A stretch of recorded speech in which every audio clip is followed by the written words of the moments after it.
Bom, boa tarde. Primeiro, queria pedir desculpa pelo atraso. A gente, como vocês podem ver, está usando uma nova tecnologia, então por conta dos ajustes a gente acabou se atrasando um pouquinho. Mas a gente vai ter o mesmo tempo de aula como os outros professores, então depois das desculpas pelo atraso, também desculpas pelo professor Juarez não poder estar presente hoje aqui, na verdade, por motivos de força maior, mas ele está presente aí como os outros alunos do outro lado da tela. E agradecer ao professor Marcos Pó por ter vindo até aqui e contribuir com esse curso. Então, o professor Marcos Pó é da Federal do ABC e hoje vai trazer um pouquinho do olhar dessa universidade para cá. Certo? Obrigado, boa tarde. A ideia hoje é trazer um pouco da nossa experiência na Federal do ABC para a implantação de um sistema de avaliação na universidade. Então, vou falar um pouco da nossa...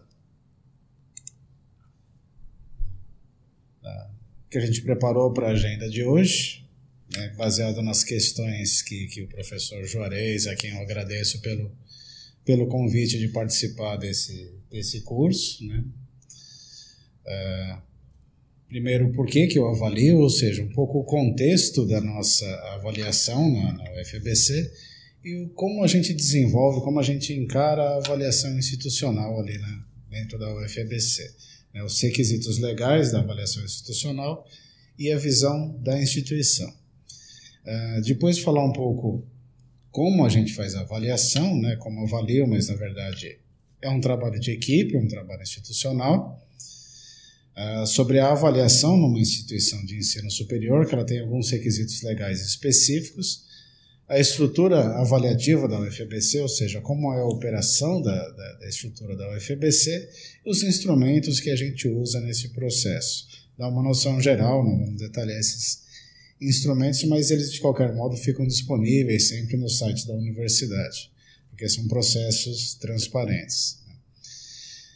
E por fim, os nossos aprendizados aí nesse tempo aí que a gente desenvolve a avaliação, né? Eu sou coordenador de um dos cursos de ingresso da UFABC, estou como coordenador atualmente do Bacharelado em Ciências e Humanidades.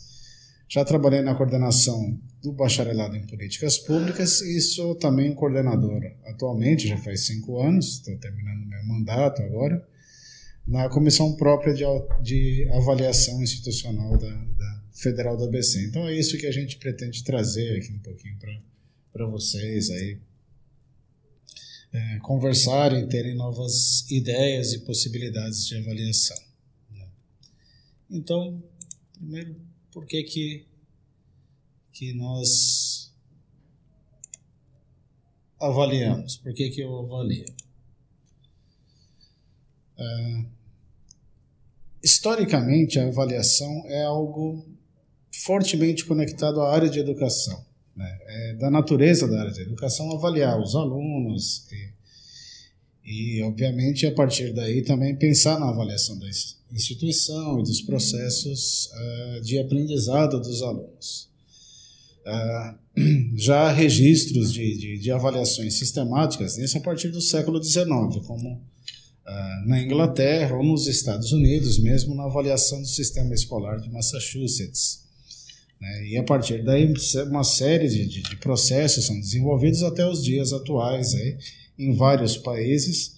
Tem o teste do PISA ali, que é a avaliação, comparação internacional entre países ali da OCDE, mas que inclui outros países também interessados. E é claro, todo o processo avaliativo também tem as suas críticas e seus momentos aí de revisão e de aperfeiçoamento. O que a gente vai se concentrar, o que eu vou me concentrar hoje na avaliação é no Brasil, no caso do nível superior, né, que é a nossa experiência na Federal do ABC. Nas décadas de 60 e 70, com a instalação e a expansão do ensino superior no Brasil, já há algumas iniciativas pontuais de avaliação. Mas a partir da década de 80, especialmente a década de 90, aí sim um processo mais denso e mais forte aí de avaliação. Até no início aí dos anos 2000, ele realmente ganhar a estrutura legal e, obviamente, a estrutura operacional que ele tem. Em 93, o Ministério da Educação inicia o que eles chamam de PAIUB, o Programa de Avaliação Institucional das Universidades Brasileiras, que era um programa de adesão voluntária para as universidades que visava fomentar a criação de sistemas de avaliação dentro das universidades, visava com que elas olhassem para si e tentassem, a partir dessas reflexões, junto à sua comunidade, olhando seus resultados, olhando várias dimensões internas, avançarem aí no desenvolvimento institucional, se repensarem. E a partir daí, a partir então desse processo, uma série de leis vem estruturar o sistema legal de avaliação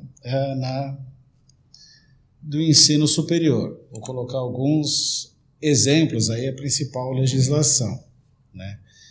A primeira é a Lei de Diretrizes e Bases da Educação Nacional, a Lei 9394. No artigo 9º, ela coloca três incisos aí que tratam com mais clareza da avaliação no nível superior. Assegurar o processo nacional de avaliação do rendimento escolar, aí nos 3 níveis.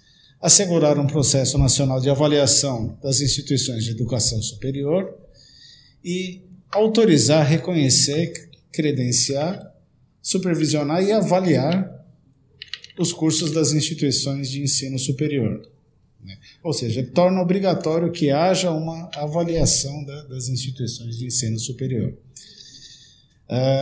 Já entrando aí no século XXI, aí em 2001, a Lei 10.172, que aprova o Plano Nacional de Educação, põe no seu artigo 4º a necessidade da instituição do Sistema Nacional de Avaliação, né? E a partir daí que a gente volta a discutir a avaliação no ensino superior, né? Isso vai estruturar aí a avaliação. Mas aí tem uma lei específica, que é a Lei 10.861 de 2004, que é a Lei dos Sinais, né? O Sistema Nacional de Avaliação do Ensino Superior. Ela é uma lei bem detalhada, ela cria instituições junto ao MEC, ao Ministério de Educação, ao INEP, né?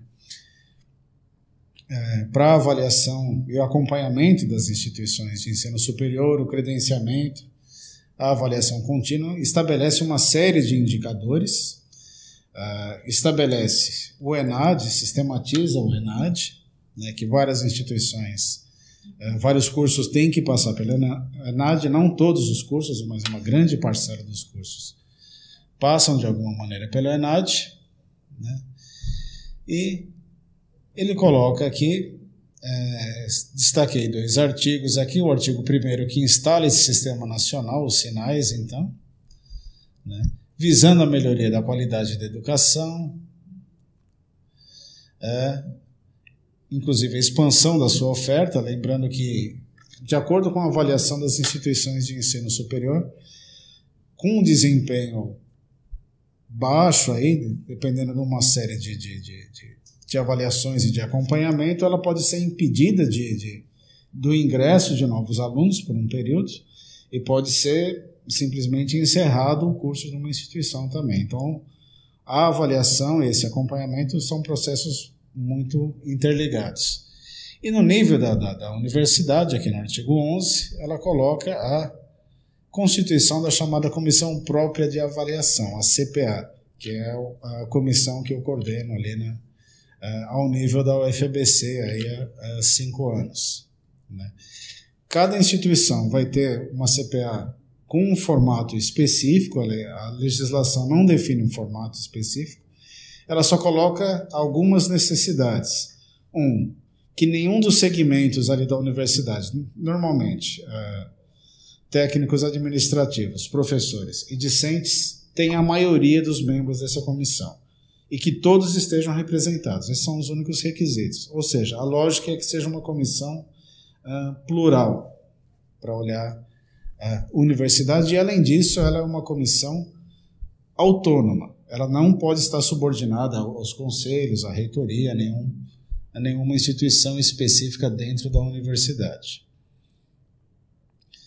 E é a partir daí que a gente vai estruturar ali na UFABC, como eu vou falar daqui a pouquinho, todo o nosso sistema de avaliação, seguindo essa lógica e depois ganhando outras dinâmicas próprias da instituição. O que é necessário e o que a legislação também impede, né? Resumidamente,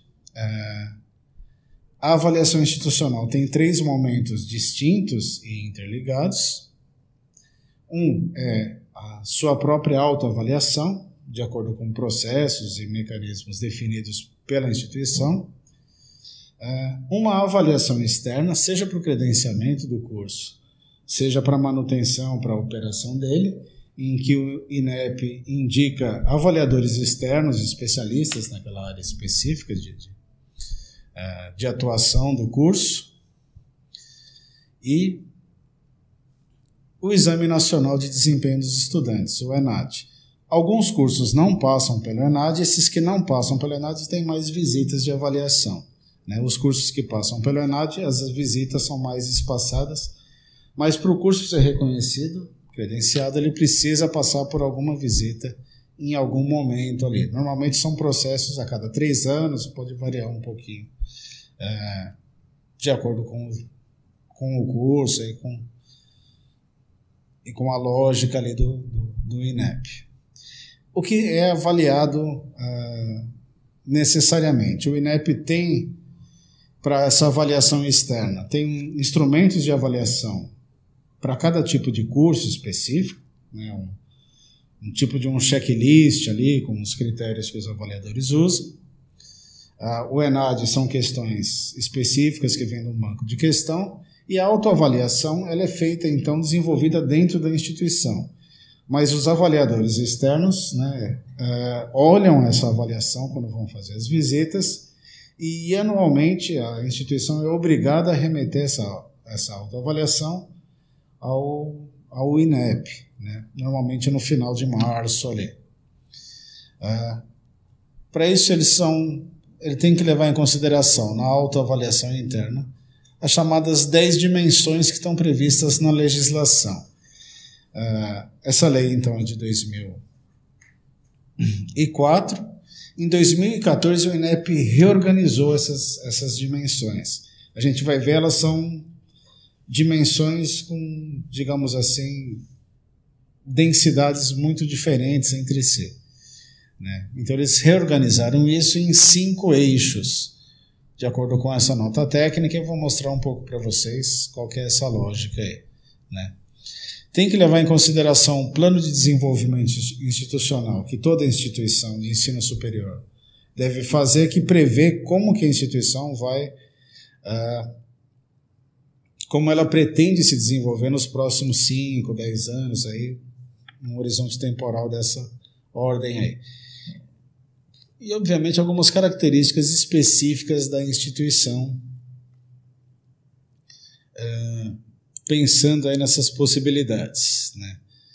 E aqui nesse outro slide eu coloco esses eixos de avaliação e as dimensões dos sinais. Essas dimensões estão previstas em lei, né? São 10 dimensões que vão da missão e o plano de desenvolvimento institucional, política para o ensino, pesquisa e extensão, que é uma dimensão que praticamente resume o que a universidade faz, né?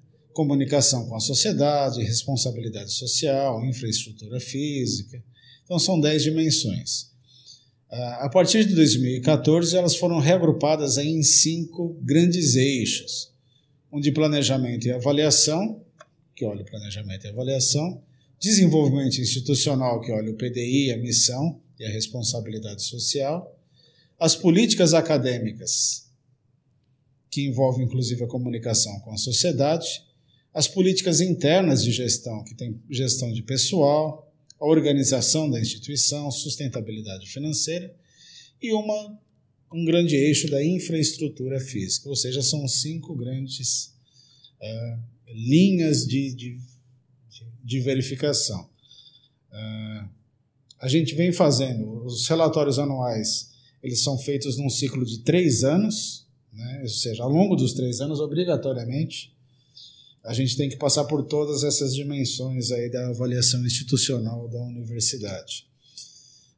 Obviamente, a gente pode fazer, todo ano a gente pode passar por todas as dimensões, isso daí não é uma obrigação, mas com essa organização, a partir de 2014, a gente conseguiu dar o que a gente percebia na prática, dar um pouco mais de organicidade nesse processo de avaliação. Nos processos de avaliação também externo ali, que o INEP realiza junto à instituição, ele verifica como funcionam esses mecanismos de avaliação. Então ele olha se a instituição, como que a CPE é constituída, se tem atas, ou seja, se ela se reúne de fato, ou se só faz relatório, ali, ou se alguém faz os relatórios, verifica se há um espaço físico e, principalmente, se o resultado das avaliações institucionais são utilizados no planejamento da instituição, na organização, na revisão dos processos institucionais internos. Essa é uma coisa que sempre era verificada e a partir de 2015, com as mudanças nos instrumentos, passou a se dar mais ênfase ainda a esse tipo de verificação. Ou seja, a gente pode notar que o MEC, ali, com a constituição do INEP e com o seu desenvolvimento, eles têm atuado cada vez com mais ênfase nessa importância da avaliação institucional, né? É um processo que está, digamos assim, ganhando cada vez mais densidade. É isso que a gente tem trabalhado e, de alguma maneira, a gente, na UFABC, tem tentado avançar aí nesse processo, como eu vou descrever agora, né? Ou seja, como a gente faz a avaliação ali dentro da UFABC.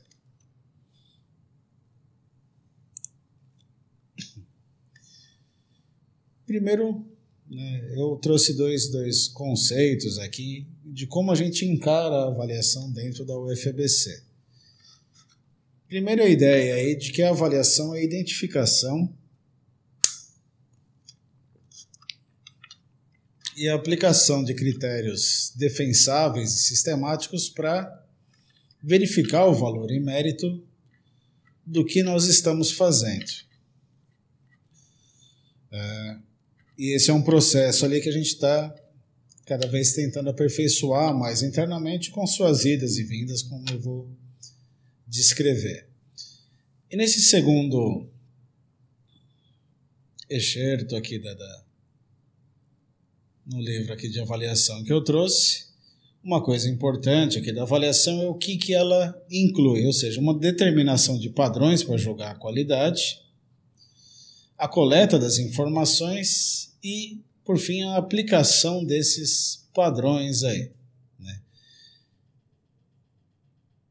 E o que também é importante, levar recomendações para otimizar o objeto de avaliação em relação aos seus propósitos, ou seja, a universidade em relação aos seus propósitos de melhoria da qualidade de ensino, né, melhoria da qualidade da pesquisa, da extensão e o funcionamento das áreas internas à universidade.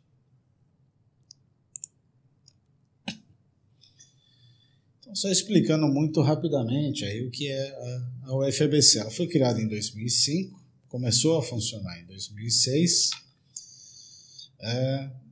e ela foi uma universidade que saiu do zero, ou seja, ela não está herdando uma estrutura de universidades que existiam antes, o que permitiu que a UFABC buscasse inovações no seu projeto pedagógico, né?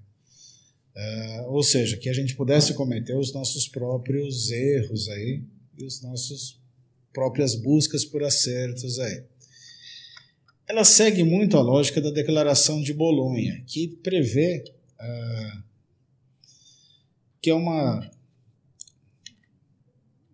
resumo de uma série de discussões sobre o ensino superior na Europa e no mundo, e que prevê uma lógica de curso em ciclos, né?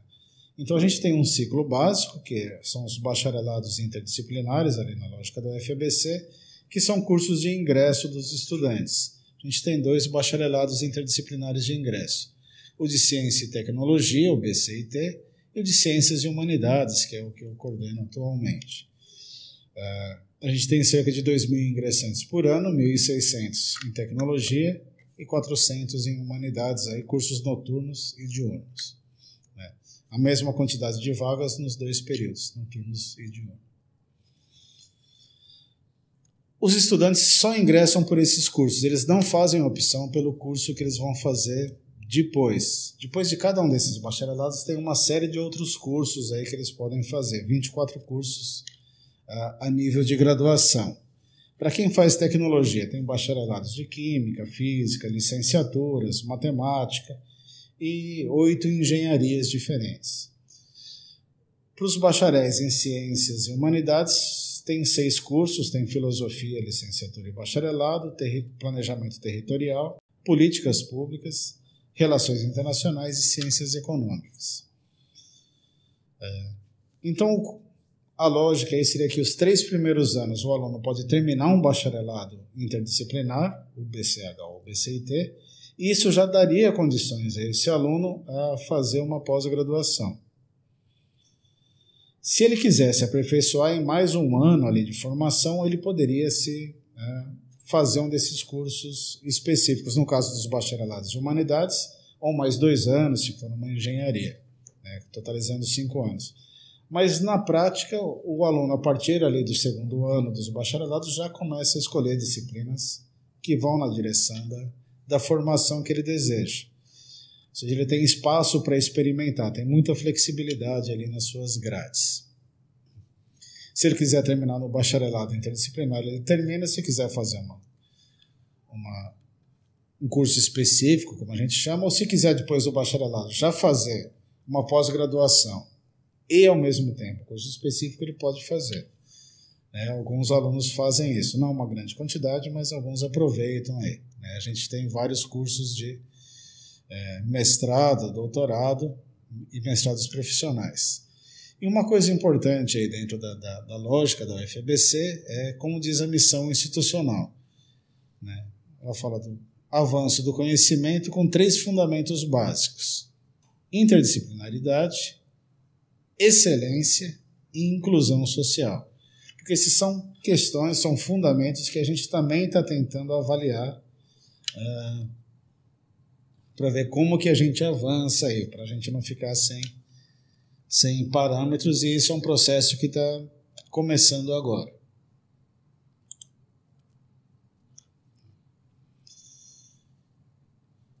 Outro ponto importante para a gente é e que é necessário levar na avaliação é o plano de desenvolvimento institucional. O nosso aqui tem um horizonte de 2013, 2022, o que está em vigor. Ele trata de várias dimensões da UFABC, mas uma dimensão específica, um capítulo específico desse plano de desenvolvimento institucional é sobre a avaliação. Então ele tem entre as metas institucionais aprimorar a avaliação interna por meio da CPA e incentivar a participação da comunidade. E ao longo aí do PDI ele define a estruturação da CPA, a integração dos resultados da autoavaliação no planejamento institucional e uma série de requisitos aí. Bom, porque isso daí também ganhou mais densidade, né? Esse plano institucional, ele então tem esse horizonte de 2013 a 2022, mas a gente está trabalhando aí junto a CPA e a outras instâncias da UFABC que fazem avaliação desde o começo da UFABC. A CPA foi instalada oficialmente em 2009 na UFABC. esse plano de desenvolvimento está chegando aí ao fim, mas daqui a uns 2 anos aí a gente tem que rever esse plano. E a parte de avaliação ainda não tinha ganhado muita densidade, então agora é o momento dela realmente ganhar densidade. Está a cargo da reitoria que assumiu agora no meio do ano, efetivamente colocar isso daí para funcionar. Como a gente olha a avaliação institucional dentro da UFABC? Como a gente tem discutido essa avaliação e tem percebido ela ali dentro da UFABC? A CPA da UFABC foi criada em 2009 e tinha um caráter bastante executivo, ou seja, era obrigatório por lei, como a gente viu, pela lei dos sinais, criar a CPA. A UFABC criou a sua comissão própria de avaliação e precisava entregar anualmente um relatório. Então, pôs um pessoal para trabalhar com isso, aí seguindo aquela lógica de representações ali. Foi uma comissão pro tempore, que teve um mandato até 2012. A partir de 2012, ela começou a ser comissão, os membros eleitos por essa comissão, representantes docentes, TAs, discentes, né, os alunos, e necessariamente membros da comunidade externa. Esses aí não passam por avaliação, eles vêm por convite. Aí. Então, 2013 foi essa avaliação. E aí que a CPA começa a ganhar uma outra dinâmica. Né? Eu me lembro que eu acompanhava esse tema, eu sou professor de políticas públicas, como eu falei, um dos temas que eu leciono é a avaliação. Então, quando eu vi que existiam essas comissões ali na universidade, eu fui conhecer isso trabalhando na UFABC, né? Antes eu trabalhava com avaliação no Instituto de Defesa do Consumidor, era um outro tipo de avaliação, mas avaliação também. E fiquei interessado, falei, vou me candidatar para essa comissão. Então resolvi me candidatar para a comissão e descobri que eu fui a única pessoa da universidade que se candidatou para a comissão. Ninguém mais estava interessado naquele momento nessa comissão. Gostar de avaliação é um tipo de patologia específica para algumas pessoas, que é o meu caso aí, por exemplo. Então fomos tocando essa comissão aí. Eu tive que, a primeira coisa que o reitor me falou você precisa arrumar mais gente agora para a comissão. Né? Então fomos lá, montamos a comissão e começamos a trabalhar.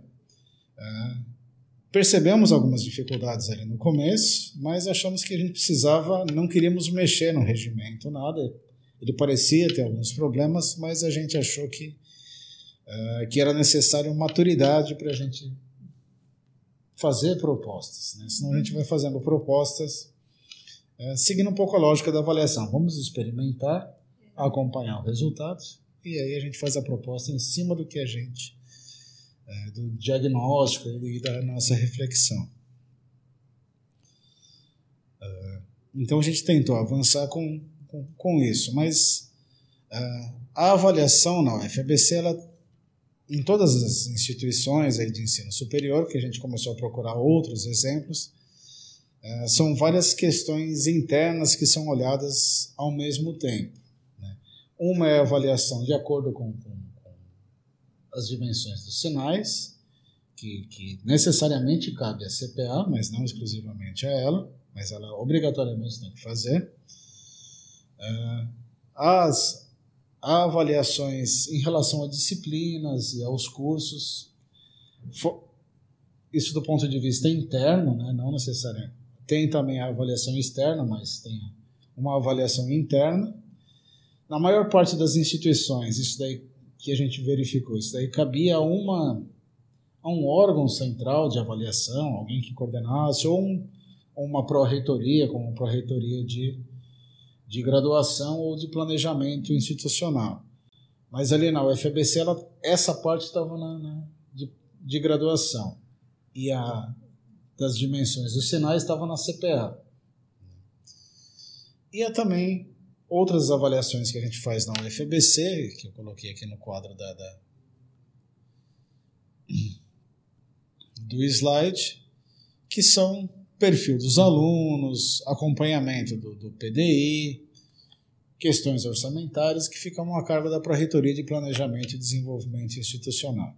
Além disso, alguns cursos fazem avaliações por conta própria e outros órgãos e comissões internas fazem avaliações. Ou seja, a gente tinha sistemas de avaliações dispersos com muito pouca comunicação. E quando a gente acompanhava ali aquele espaço dos alunos nos questionários da CPA dos alunos, dos técnicos e dos docentes, de vez em quando nas sugestões o pessoal falava, pô, acabei de responder um questionário sobre isso, vocês perguntaram de novo. Eu não estava sabendo, né? Então a gente percebeu que essa fragmentação era ruim e ela dificultava o acúmulo de conhecimento sobre a instituição. A gente não conseguia aprofundar o diagnóstico. A avaliação, como eu falei, era destacada no plano de desenvolvimento institucional, mas ainda não estava sendo colocado em prática esse plano, né? Ela não estava avançando. A gente tinha muita disponibilidade de informação, dos mais diversos tipos ali, né? Algumas no sistema, algumas nas planilhas espalhadas pelas áreas, mas pouca centralização, pouca comunicação. Os sistemas de avaliação eram muito pouco padronizados, cada um fazia do jeito que achava, ou pegou um modelo e copiou e tocava assim por diante. E pouco diálogo entre os sistemas de avaliação e as instâncias que tomavam decisões, né? Por exemplo, a avaliação de disciplina era pouco utilizada pela Prograde para rever os seus processos ou pelos próprios cursos para fazer ajustes nos seus projetos pedagógicos. Até porque o nível de resposta desse tipo de avaliação era baixíssimo, né? As avaliações da CPA também eram pouco consideradas pela reitoria nesse sentido. Então a gente tinha um processo muito desarticulado aí de avaliações, com pouca densidade, cada um tocando do jeito que era possível, né, com o conhecimento que tinha à mãos aí, mas com pouca troca de experiência. Para isso ajudou a gente bastante, né, eu digo como coordenador da CPA, esses membros externos que compõem a CPA.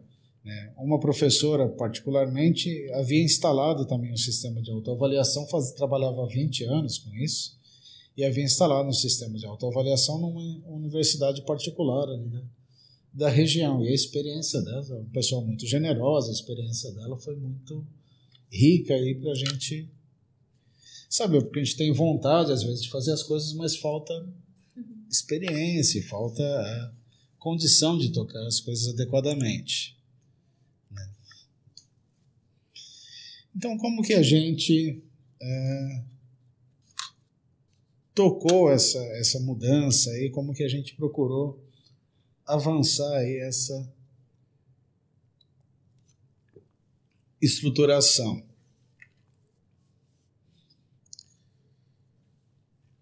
Primeiro a gente mudou o nosso regimento, o regimento da Comissão Própria de Avaliação. Pela legislação, ele é um regimento que tem que ser aprovado pelo Conselho Superior da Universidade. Ou seja, ele tem uma certa força institucional. Então olhamos a nossa experiência, fizemos um levantamento bastante extenso de outras universidades, né, levantei esse regimento aí em 20 outras universidades, pegamos um acúmulo grande de material, inclusive algumas universidades que foram criadas, e depois eu estava tentando se estruturar nesse sentido, entravam em contato com a gente e falavam, eu já levantei esse material, usem à vontade, aí, né? Não precisam refazer essa pesquisa que eu já fiz, né? Só me digam o que vocês fizeram depois, porque eu fico curioso também, quero aprender também, né? Então a gente fez uma mudança grande no regimento, que uma das grandes partes foi garantir que ele tivesse uma integração e suporte com as duas pró-reitorias que executavam processos de avaliação, a Prograde e a de graduação, e a Proplad, que é a de planejamento e desenvolvimento institucional. Uma coisa difícil ali para a gente era que a CPA não tinha um suporte para fazer a análise das informações. Ajudavam a gente a colocar os questionários no ar, tudo bem, a gente definia as questões, mas depois que pegava as planilhas, quem fazia essa análise? Bom, como eu falei, eu dava aula de avaliação, dou aula de estatística para o pessoal de políticas públicas, eu gosto de fazer isso, é parte grave da minha patologia. Mas não é sempre que vai ter gente assim ali. Então, é necessário, e também é um conhecimento que tem que ser institucional, não tem que ser do coordenador da comissão, de um membro de uma comissão. A gente acha que isso era um conhecimento muito típico ali para estar na Proplad ali, né? Com planejamento institucional, porque eles trabalham com esse tipo de coisa, né? Então a gente formalizou esse tipo de apoio, ainda que, por enquanto, a gente conduz ali dentro da CPA, mas agora já tem uma lógica de análise que facilita também. E a integração também em termos de disponibilidade da informação, né? Porque cada reitoria levantava suas informações, se a gente solicitasse, a gente obtinha, não tinha problema algum, né? Mas isso tinha que ser uma coisa mais orgânica, né? Inclusive, seria importante que a informação fosse centralizada, isso a gente colocou no regimento da CPA. O ideal é que isso daí fosse uma resolução da universidade ali sobre tudo isso, mas a gente falou, vamos deixar concentrado na CPA, porque é o que a gente consegue ali. E foram processos de negociação de muito tempo ali. Eu passei por 3 reitores ali na universidade falando da importância, por uma infinidade de pró-reitores ali. Eu fui um dos poucos estáveis aí nessa área de avaliação. Mas eu conheci o pessoal da equipe que fazia avaliação nas pró-reitorias. Então, o pessoal que sempre que a gente voltava a tocar no assunto, tinha um acúmulo e estava avançando ali. O que permitiu que essa ligação fosse mais orgânica e sem atrito. Levou muito tempo, né? E esse é um dos nossos aprendizados também, aí, da importância de uma diretriz institucional para que isso daí ganhe corpo, aí, mas ela foi crescendo organicamente. A gente aumentou o número de membros, né? A CPA previa 8 membros originalmente, 2 por categoria, docente, discente e técnicos, mais suplentes, né? E 2 externos. A gente aumentou o número de membros, né? Tornou a nossa comissão um pouco maior e com uma variação que a gente julgou importante. A substituição dos membros não é feita de uma vez. Ela é feita em etapas, mais ou menos como o Senado, troca 2/3, troca 1/3. De forma que houvesse sempre um certo acúmulo de conhecimento, porque foi uma dificuldade, um risco que a gente percebeu quando houve a segunda mudança. Então, eu assumi ali em 2013, né, fui eleito lá em 2012, né, fui o único candidato, em 2013 eu assumi a CPA. E depois, isso daí foi 13, 14, 15, e 16, de novo eu me candidatei de novo ali, né? E fui o único que permaneci ali. Falei, bom, mas se eu não tivesse me candidatado, como que ia ficar todo o nosso acúmulo? Então a gente achou que é importante essa mudança aí, já que ela não tem uma equipe fixa, né? Então que o pessoal da equipe pudesse gerar um aprendizado interno ali, dando mais estabilidade. E a gente mudou um pouco também para que ela tivesse um caráter mais consultivo, né? Ou seja, não cuidasse tanto da operação e fosse mais de criticar os resultados, fazer recomendações, analisar os resultados, do que realmente na prática executar as coisas. Esses foram processos que a gente caminhou aí, né, e colocamos outras coisas também no regimento. A obrigação de prestar contas aos conselhos superiores, então a gente faz o relatório, apresenta o relatório para os conselhos, né? O que também ajudou a tornar a CPA um pouco mais conhecida. A gente teve uma eleição aí para complementar o quadro agora no começo do ano, e E, de fato, houve eleição, teve gente interessada, assim, fiquei até surpreso ali, né? Uma outra coisa que a gente fez em paralelo, aí dialogando com as várias áreas, era, e principalmente com a Prograde, é rever a maneira como eles faziam uma avaliação de disciplinas, né? A Prograde faz as suas avaliações de cursos e disciplinas. Era um questionário extenso ali, voluntário, e para cada disciplina, assim, se tinha 3, 4 respostas, era uma coisa de baixíssima densidade ali, né? Então eles mudaram essa avaliação, fizeram uma avaliação bem mais sintética, e tornaram ela não necessariamente obrigatória, mas quase obrigatória, né? Em algum momento os alunos, para acessarem as suas notas no sistema, têm que passar pela avaliação. Óbvio que ele pode entrar na avaliação e falar, eu não quero responder todas as questões ali, né? Mas ele vai ter que passar por isso, né? Ele não é obrigado a responder, mas ele vai ter que passar pelo sistema da avaliação. O que faz com que a gente passou a ter um acúmulo muito grande de informação e de dados sobre as disciplinas. E começamos a processar esses dados. E uma coisa que a gente discute muito junto ao Prograde é a gente tem que mostrar que esses dados têm utilidade. E aí a gente criamos uma resolução junto ao Prograde que todos os cursos têm que fazer anualmente um relatório, olhando essas avaliações de disciplinas e usando todos os dados que eles quiserem para além disso, mas minimamente a avaliação de disciplinas. Integramos nesse processo aí os chamados núcleos docentes e estruturantes, que são núcleos em cada um dos cursos de professores que olham os cursos. Isso vem também de resoluções do MEC, né? São professores que deveriam formar um tipo de um núcleo duro do curso. Eles olham para o curso de uma visão crítica, como que os egressos vão se inserir no mercado de trabalho, se o curso está atendendo e tal. A gente colocou esse tipo de avaliação a cargo das coordenações e dos núcleos docentes e estruturantes. E a gente fez pela primeira vez e marcamos numa reunião específica ali da Prograde ali no calendário, olhar todos esses resultados aí. Fizemos isso pela primeira vez em agosto aí desse ano, né? Então foi um processo bastante rico aí, cada curso fez alguma maneira, a gente não definiu um formato específico de relatório, mas trocamos algumas experiências para orientar o pessoal nesse processo aí. Foi uma coisa que avançou bastante, os alunos se mostraram muito interessados, né? Os professores também se mostraram interessados aí por diversos motivos, né?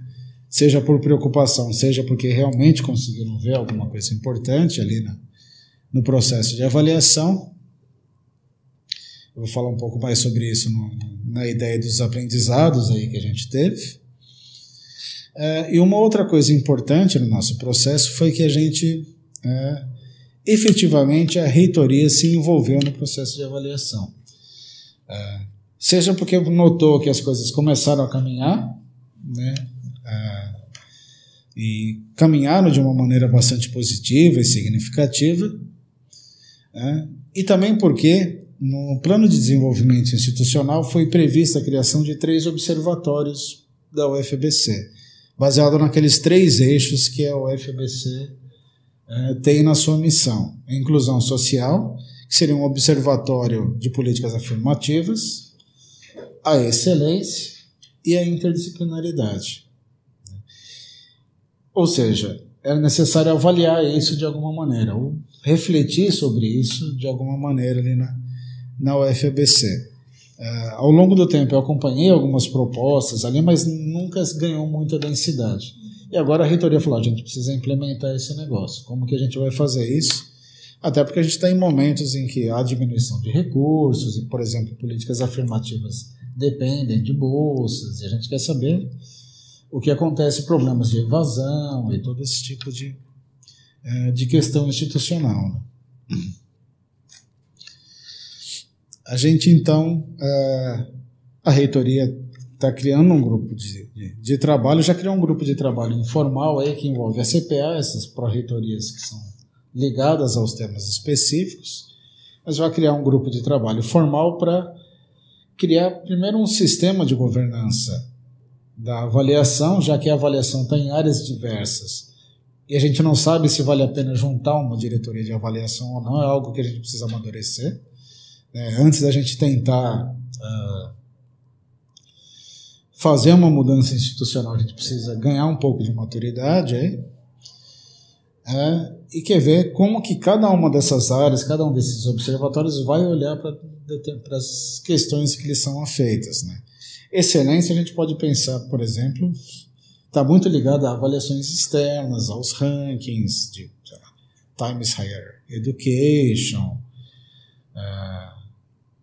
aqueles indicadores de avaliação de curso, resultado de ENAD, as avaliações da CAPES para pós-graduação e tal.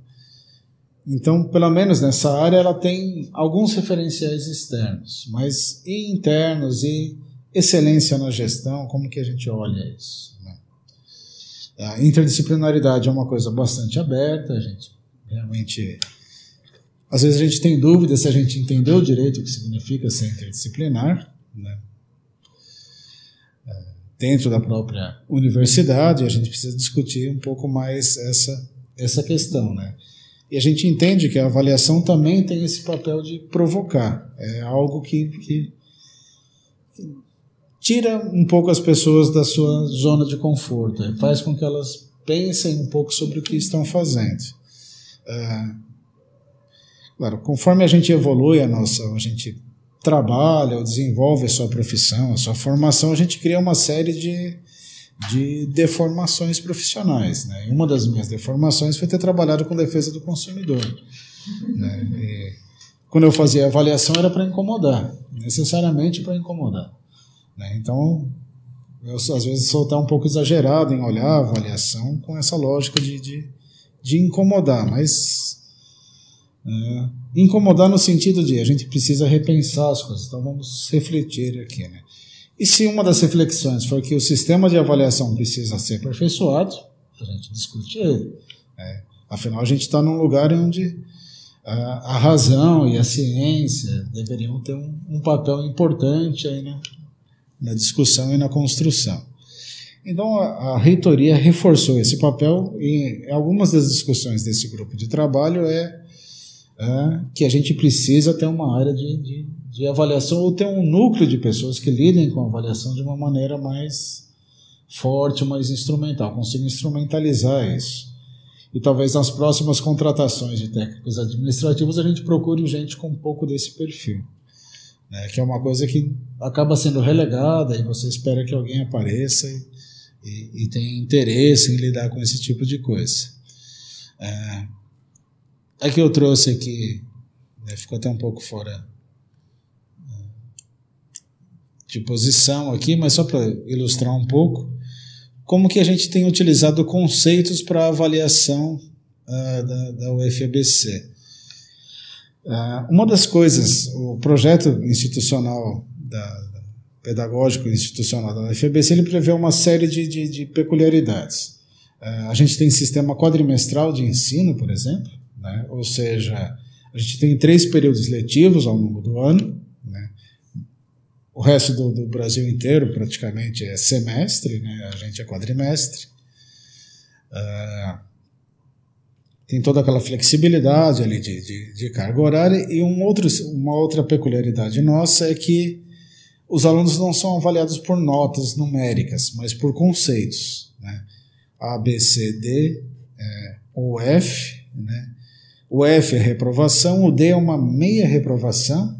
O aluno, no seu histórico, ele pode levar alguns Ds, né, desde que o desempenho dele passe por alguns critérios ali. Ou seja, o D não é uma reprovação necessariamente. Um aluno não se forma só com D, mas pode ter alguns ali que tudo bem.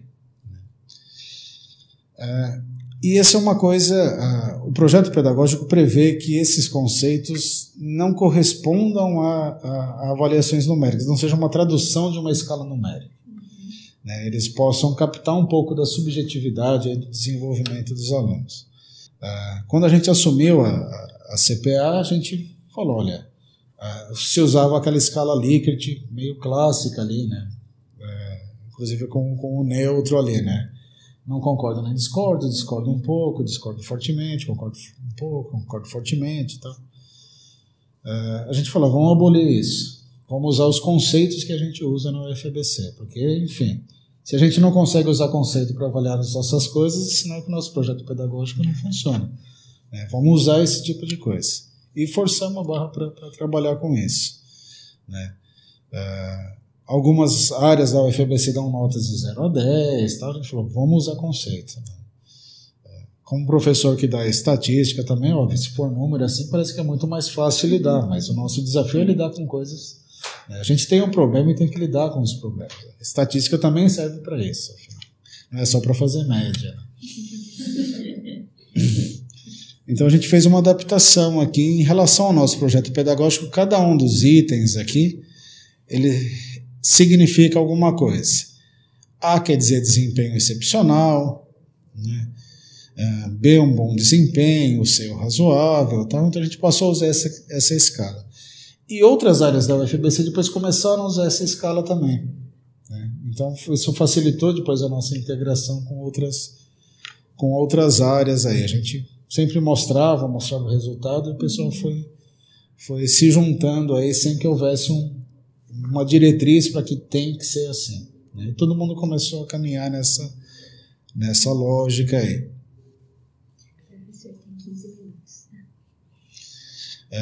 E obviamente a possibilidade de não responder pelas questões, né?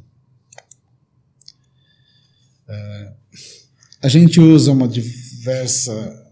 vários instrumentos aí, né? Eles não estão, só vou passar aí para ter uma ideia dos tipos de instrumento que a gente usa, né? Na questão de como a gente avalia, mas são basicamente, no caso da CPA, questionários que são aplicados junto aos alunos, a comunidade docente, a comunidade de técnicos administrativos. Na Prograde, as disciplinas e a avaliação de disciplinas é por um questionário também. A gente tem os dados de desempenho das turmas, né?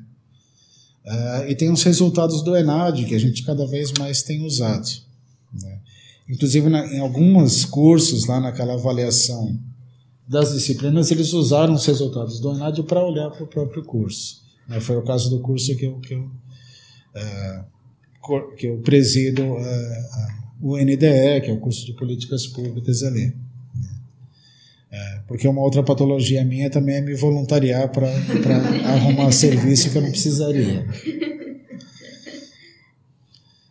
A Proplad também faz questionários, ele faz um levantamento do perfil dos estudantes, que tem informação muito relevante para a gente trabalhar, mas infelizmente a gente não consegue fazer cruzamentos entre as áreas aí, né? E acho que a gente provavelmente não vai conseguir nunca fazer, porque no caso do questionário de perfil dos alunos, há questões que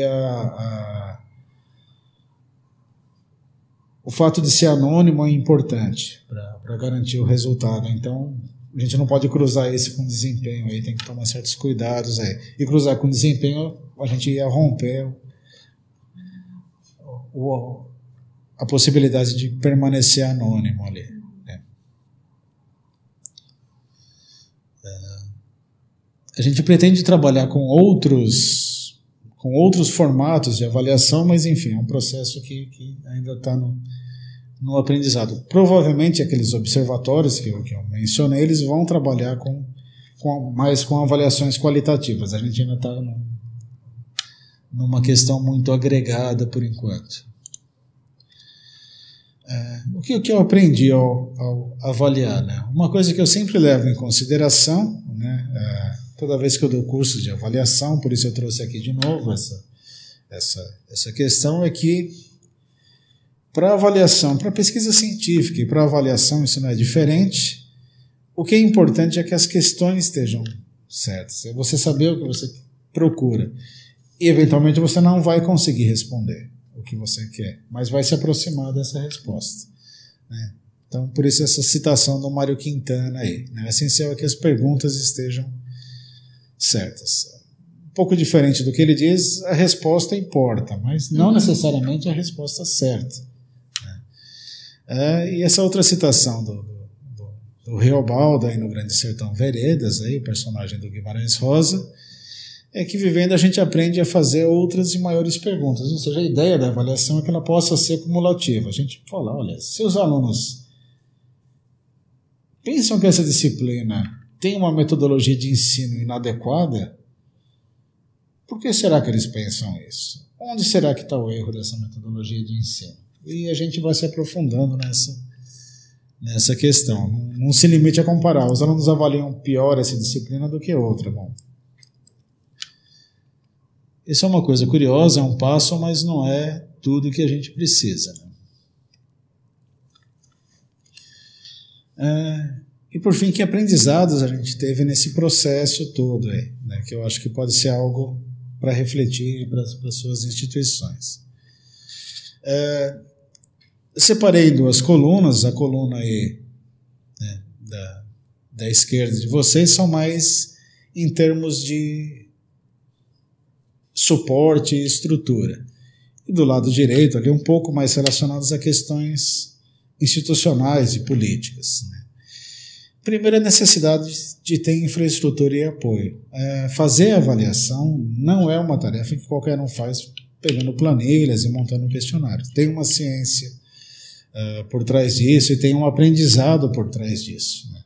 Qualquer instituto de pesquisa ou profissional de pesquisa aí que vocês entrem em contato, vocês vão ver que eles já fizeram muitas coisas que funcionaram e outras que não. É parte do processo que isso aconteça.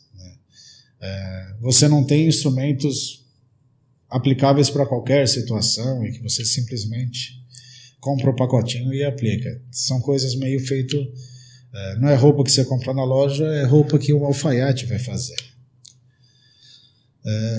Então é necessário ter uma equipe que tenha esse tipo de competência, né? Tem gente que tem esse acúmulo aí, e isso a gente entende na universidade que tem que estar dentro da estrutura administrativa, porque é a estrutura mais permanente aí, né? Eu sou presidente da CPA, mas eu não vou ficar lá para sempre, ou numa coordenação de curso, ou seja, onde for aí, né? Mas alguém por trás precisa conhecer isso. E precisa ser treinada e capacitada, e aí uma coisa que a universidade pode ter vantagem, porque essa capacitação, esse treinamento pode vir de dentro da universidade, do seu corpo docente, ou de cursos que o MEC eventualmente disponibiliza, ou no caso de uma instituição federal, que é a ENAP, a Escola Nacional de Administração Pública, eventualmente disponibiliza, então você consegue criar esse tipo de coisa. É necessário ter cuidado aí com procedimental, né? Ou seja, fazer a atualização da informação, validar a informação. A gente tem planilhas que às vezes não se conversam ou dão resultados diversos, aí, dependendo do setor onde você pega, porque os dados são compilados com critérios diferentes de um lugar ou para o outro. A gente precisa trabalhar isso com cuidado, né? É importante que a avaliação seja regular e seja aproveitada, porque senão as pessoas não entendem a sua importância, né? E buscar recursos dentro da própria instituição é uma coisa que a gente vem trabalhando. A gente tem uma série de professores ali na área de matemática, muito bons de análise de dados, né, que são capazes de analisar informações com ferramentas que eu desconheço ou que outras áreas desconhecem. E a gente tem pensado, inclusive, nesse grupo de trabalho, de utilizar bolsas de iniciação científica ou outros tipos de estruturas que a gente tem à disposição na universidade para olhar para a universidade. Ou seja, ela é uma pesquisa acadêmica também, mas olhando para a instituição como um caso, né? O que pode render publicações, obviamente, o que é importante na área de pesquisa, né? Seja para o desenvolvimento de instrumentos e coisas nesse sentido. Outro ponto importante aí de aprendizado já na área de política é a necessidade de obter cooperação, de vencer resistências ali, né? E para isso é muito importante um compromisso aí de técnicos e da direção, principalmente dos conselhos e da direção da universidade no sentido de reforçar esses processos aí.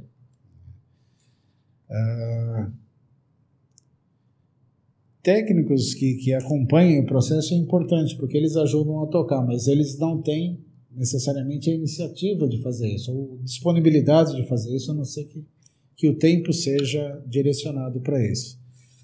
Tanto que no nosso regimento da CPA, uma das dificuldades que eu tinha, e a gente mudou no regimento, mas eu não vou, enfim, me aproveitar dessa mudança, é que o coordenador ele não tinha nenhuma redução de carga didática se fosse professor, por exemplo.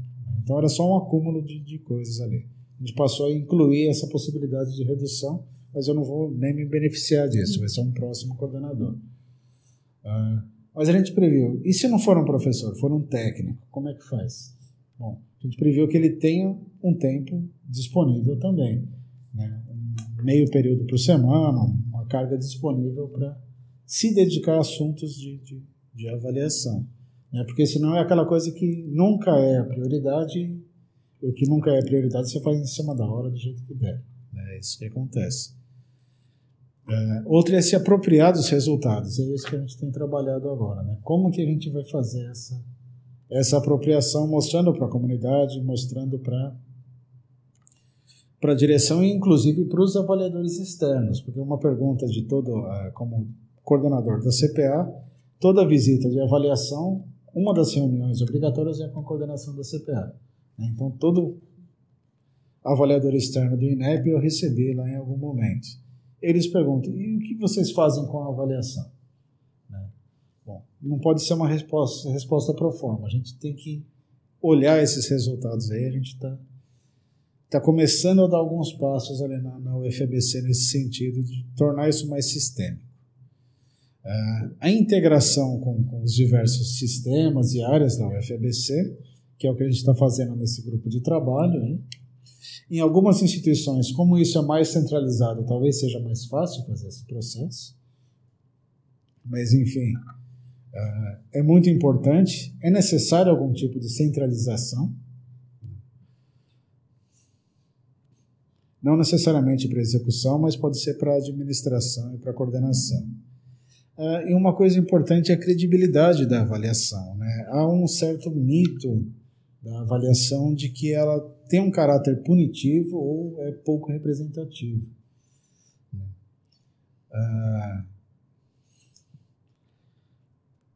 Normalmente, o que eu já falava quando eu trabalhava com defesa do consumidor, né? Toda vez que a gente mostrava a avaliação de algum produto, da qualidade, o pessoal no geral falava, olha, a avaliação é muito importante, o trabalho de vocês é muito importante, da sua instituição é muito importante, mas a avaliação é legal, mas não agora, não comigo e não desse jeito. É bom. Tem que ser em algum momento com alguém de alguma forma, né? Se você acha que a forma está inadequada, vamos discutir a forma. Se você acha que o momento é inadequado, vamos ver um momento que é melhor aí. E, bom, tem que ser com alguém. Se acha que você não é o prioritário, vamos ver o que é prioritário, se dá para trabalhar mais coisas aí, né? E a ideia é que ela vai servir para o aperfeiçoamento. Eu acho que essa é uma coisa que a gente está conseguindo romper ali na UFABC. Mas um fato que a gente não pode negar é que a avaliação tem que incomodar. Tem que tirar um pouco do conforto. Tem que fazer você olhar para algumas coisas que talvez você não olhasse e eventualmente não ia gostar de olhar. Porque é assim que a gente vai descobrir fraquezas e oportunidades aí. Isso está relacionado, e no caso da CPA sempre perguntam, mas quantos respondem à pesquisa e tal? E como professor de estatística eu falo, olha, você não sabe nada de amostragem, né? Não interessa quantos respondem, mas qual é o meu erro amostral, né? Você vê pesquisa eleitoral o tempo todo, aí os caras falam de erro amostral e ninguém pergunta o tamanho da amostra, né? Só quem gosta de estatística pergunta o tamanho da amostra. Aquela ideia de que só quem quer reclamar, que avalia o que a gente já mostrou ali no caso da UFABC, que não corresponde absolutamente à realidade, isso, né? Mas é uma preocupação constante aí, né? E, por fim, questões de comunicação, aí, como que a gente divulga, como a gente circula a informação, como a gente envolve a comunidade nesses processos avaliativos e, principalmente, gerenciar a expectativa sobre o que vai ser feito com a avaliação. Né? Bom, então, os alunos falam, olha, eu avaliei disciplina, mas para que serve isso? Né? Isso vai gerar o quê? A gente tem que mostrar isso aí. Isso vale para todos os membros da comunidade. Né? Uma outra coisa que a gente está discutindo ali na UFABC é o uso de indicadores e criar alguns painéis de indicadores. É uma discussão que está no começo, mas a gente já tem uma clareza que a gente precisa ter alguns níveis de indicadores, né, como eu ilustro aqui. Alguns que vão ser gerais aqui para a instituição e depois alguns detalhados para cada uma das áreas. Né. Não vou me alongar aqui nessa discussão de indicadores e dos seus níveis, mas um risco desses processos de monitoramento e avaliação é você querer abranger tudo logo de cara. Você vai ficar com um painel gigante de informação e não vai usar. A gente fala, vamos começar pequeno e aí a gente vai melhorando com o tempo aí. Bom, o que eu queria trazer para reflexão é isso, né? Eu agradeço e estou aqui à disposição aí para a gente conversar hoje, ou se tiverem outras questões, é através da coordenação do curso ou do meu e-mail mesmo. Muito obrigado. Esse aqui já funciona? Bom, eu que agradeço novamente, professor, por ter vindo e pela sua apresentação. A gente vai abrir para as perguntas, e aí eu acho que no próprio chat, né, abaixo do vídeo, se vocês tiverem perguntas ou comentários, podem colocar que a gente passa aqui para o professor e abre o debate. A primeira pergunta sobre a percepção de satisfação e uma visão de consumidor, acho que vai estar muito relacionado com o tipo de instrumento que a gente vai utilizar. Né? O que a gente procura ali na UFABC, eu acho que é uma questão muito pertinente aí, né? Porque a maior parte das pesquisas que a gente vê tem a ver com satisfação, né? E eu acho que no fundo o que está por trás é a percepção das pessoas em relação a determinados itens aí, que a gente propõe para serem avaliados. Então, quando a gente faz os nossos questionários, a gente procura deixar trabalha muito ali na formulação das questões. A gente sabe que é uma pesquisa de percepção e que ela é influenciada por coisas que não necessariamente são objetivas, né? Vou dar um exemplo de avaliação de disciplina. Eu e um outro professor damos métodos quantitativos ali. Turmas no mesmo horário, do mesmo tamanho e tal. E a gente usa...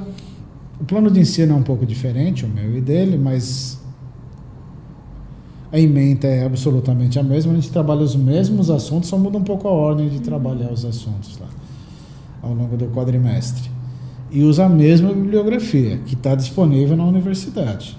Né? Ele, inclusive, o outro professor, usa mais a bibliografia do que eu.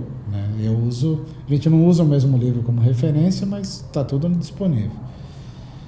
No meu caso, os alunos avaliam a disponibilidade de bibliografia como ótima e no dele como regular, mas são os mesmos livros que a gente recomenda e eles estão disponíveis, não tem por que haver diferença, né? Isso é afetado por outras coisas ali que a gente não conseguiu mapear ainda. Então essa percepção, claro, a gente tem que lidar com essas questões, mas eu acho que a gente procura evitar essa ideia só de um consumidor para que está satisfeito ou não, para alguém que tentando colocar eles na posição de alguém que vai colaborar para análise e para construção. Tanto que a gente sempre ressalta, e eu ressalto quando apresento e analiso os relatórios,